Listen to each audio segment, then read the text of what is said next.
What's up, everybody? It's your girl DJ Swilson, and you are listening live to the Broadway broadcast right here on WJJW 91.1 FM in North Adams. Hello, WJJW. Today it's Wyatt Minnow with PIZZ.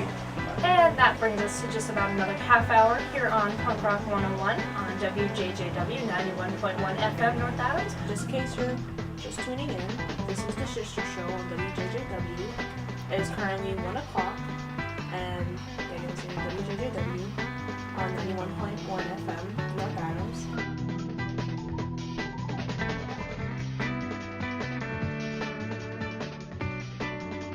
I think the best thing about college radio is the exposure to other artists that are out there, artists that are outside of the mainstream. Our DJs get that flexibility to play the artists that they want to play, and we don't have a strict format, and you're not going to just hear the same kind of top 40 songs over and over again, or the same kind of playlists over and over again. Naturally, I'm a huge fan of college radio, and here's why. Commercial free. And you can't really find that these days on the airwaves. Of course, there's National Public Radio that's commercial free, but that's not what college radio is about. And the other value to it is the wide variety of music that you'll hear. And we certainly don't expect all of our listeners to listen to every show. You may be into rap or hip hop, but you're not into classic rock, or vice versa. But again, we have such an eclectic array of music programs that I think we offer something for everyone.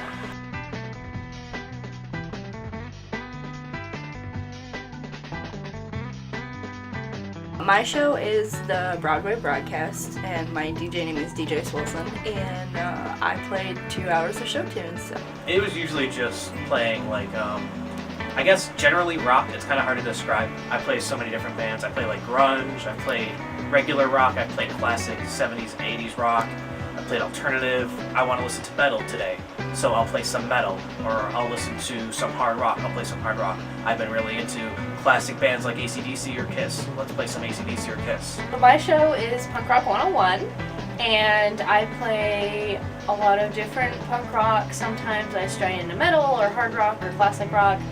That's kind of a once in a while thing. Some of my favorite shows are when I do double feature days, so I play 2 songs back to back by the same artist. With our show, we play a little bit of pretty much everything because Sin is pretty into K-pop, and I'm pretty into Hispanic music because I am Hispanic. So we also play a lot of throwback and current music that is popular. It gives people a chance to kind of experience new things through radio.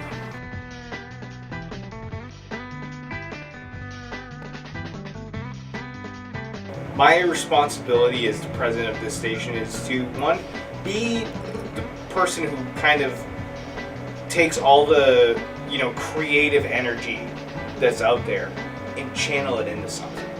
And it's also my job to represent the station in different capacities, and when we face adversity, I'm the guy that people are going to look to have that plan, to be able to figure out what exactly the response needs to be. Earlier this year, for example, we had the radio practicum course canceled, and people look to me as the leader of this organization to say, how do we respond to this?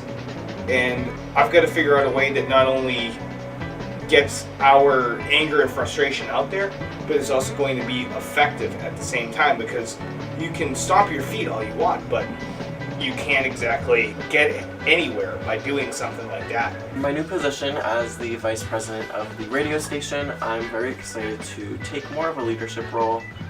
Last year I served as the secretary for the station, so I got to take notes and do the attendance and stuff, which is fun, and it's a lot more lax than the vice president. As vice president, the position is a lot more fluid, and you're really kind of just picking up where other people might not be able to maintain the work that they're doing, or they need help finishing a project that they're working on. So I'm just really excited to be kind of that versatile role of making sure that everyone's covered, our concerts are covered, our meetings are booked, and all that, like all of the stuff that's going on.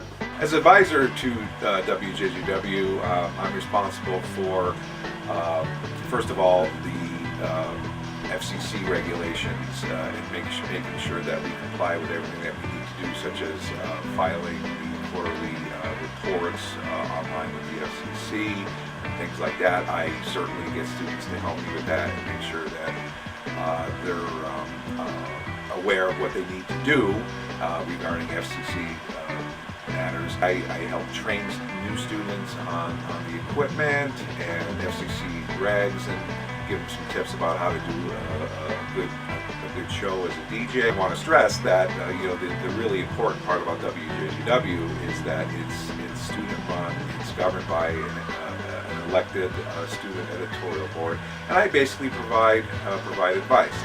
Now, in certain situations, sometimes DJs need to be gently told that maybe what they're doing isn't quite appropriate or anything like that. But that's all part. It's all part of it. And we're here to learn, and mistakes will be made. But we have some great DJs. We have some great shows, and I'm really proud to be a big part of that.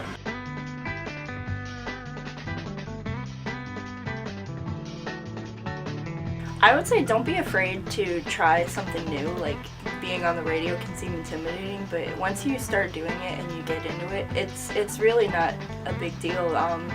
It's kind of like you're just talking to yourself, and you don't realize that people are listening. When I'm in here, I just kind of get sucked into my own head and my own world, and don't be afraid to try doing this, because it is fun. There's not really a lot you need to know. It's very simple once you get used to it. You get taught basically everything if you take any of the radio classes. You learn how to work with the mixer. You learn how to play music. You learn how to do how to play beacon briefs, or how to play short clips that are required, obviously. And otherwise, you can always keep in contact with James Nabalski. He is basically the spearhead of this radio station, and he can give a lot of helpful info if something goes wrong, or if you need help with anything.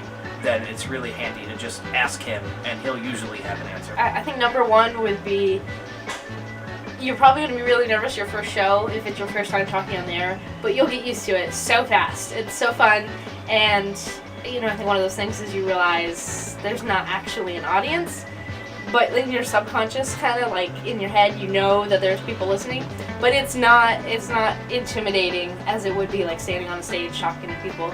Just go for it, because like Sin, we didn't really think that we would be good at a radio show until we tried it, and it's fun. It is something new that most people don't get to experience. I think the thing for me when it comes to getting involved with our station here is that you don't necessarily have to be an English communication student, or you don't necessarily need to be somebody who wants to do broadcast as their career. If you're somebody who loves music, we want you as a part of our family. If you're somebody who wants to plan events and you feel like that's something that you want to do, we're looking for people like that. I think the station really, for people involved, helps them get comfortable with public speaking as another thing. And then getting involved with different things on the e-board. It teaches you time management, it teaches you money management. So I think that there are quite a few skills that you can learn here. And I think it's also every day is a blank canvas here. So you always have that creative flexibility to really do what you want up here. And I think that that's really exciting. WJJW is a great student club for people to get involved with. Naturally, one of the common attributes of DJs here is that their love of music. And one of the nice things about WJJW and college radio in general is we don't require a certain format. So we have all kinds of shows with all kinds of genres. We have, believe it or not, a polka show. We have the gamut of rock, hip hop, rap. This semester we added a classical music show to one we already had. We have 3 sports talk shows. So there's lots of flexibility for students to do a show, And another great benefit of it too is, and I've seen this happen over my 10 years of advising, is that folks who sometimes might be a little quiet or a little shy, maybe they need to boost their confidence a little bit. They seem to get that doing shows. They quickly become comfortable talking to the mic in the studio, and again, that's the beautiful part of radio that has been entertaining people for almost a century, in the sense that it's a community engagement when you're hosting a show on the station.